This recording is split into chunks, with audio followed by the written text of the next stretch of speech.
Hello.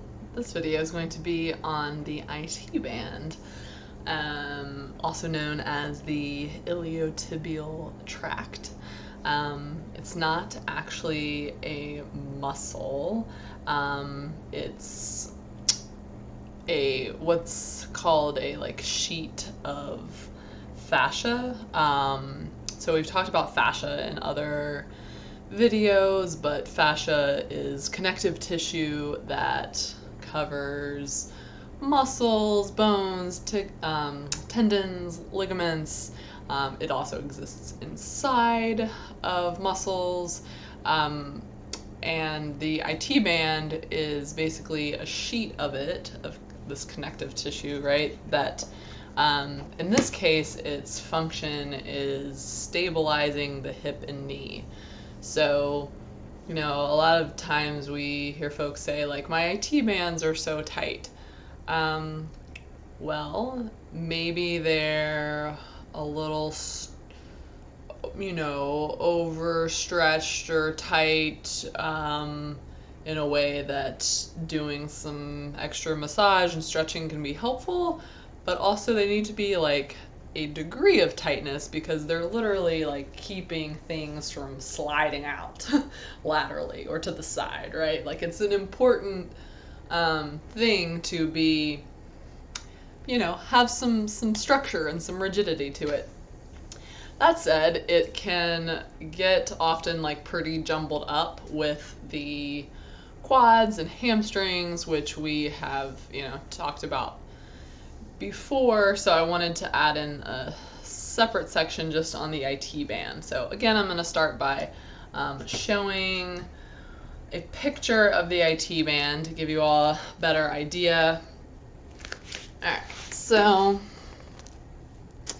here is the IT band, and you can see it's this like what they have kind of whited out here. It's all the way from the hip and like glute area all the way down the side of the leg and kind of inserting like around the side / underneath the knee a little bit. And it's pretty wide up here, but it gets really cord-like when you get towards the knee. So I think in another video I had you kind of like grab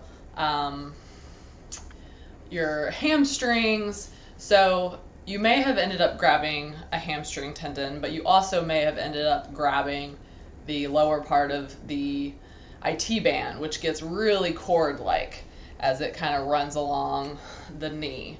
And then, it gets broader as we go up.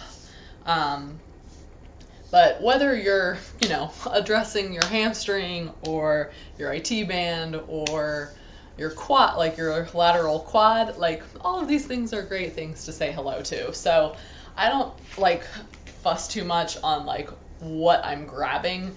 I just kind of loosen the side of my leg, right? And I can do like some squeezing, pulling motions kind of out laterally. So I'll just get a handful and kind of pull it away from my body, maybe, get a handful, move it around in a circle, and I do that all the way up. Again, our good friend, the rolling pin. I love to roll out my IT band like this. You can do this on a foam roller. It can be really excruciating sometimes. So I often like to just use a rolling pin and like lean back to get a little more pressure. But again, feel free to go wild with your foam roller if you want, but just take it nice and slow. And another thing that I encourage folks to do is really, even though you're kind of not really distinguishing like what is IT band, what is hamstring, what is quad, maybe play around with it like a little bit, see if you can start to kind of get some separation in those muscles and getting the IT band a little moving in a more fluid way that's not so compacted. The IT band does like sit right on top of / go over vastus lateralis, which is that lateral quad muscle. So by grabbing your IT band, you're also like grabbing the muscle underneath it often. Yeah, but good area to do, this kind of like circular motion in all the way up and down, from hip into knee. For some work with the ball, you can do some rolling around. You can also do a similar move that we did with the hamstrings earlier of placing the ball on the side and then rotating your leg into the ball, so you're getting some pressure that way. The ball is kind of digging into the IT band and to the lateral quads, and then you can do some of the circles by just moving your body around, supporting yourself with your hands. Yeah, and I think we will leave it at that for now, but as always, feel free to reach out with questions, concerns, and asks for specific content. So thanks, everyone.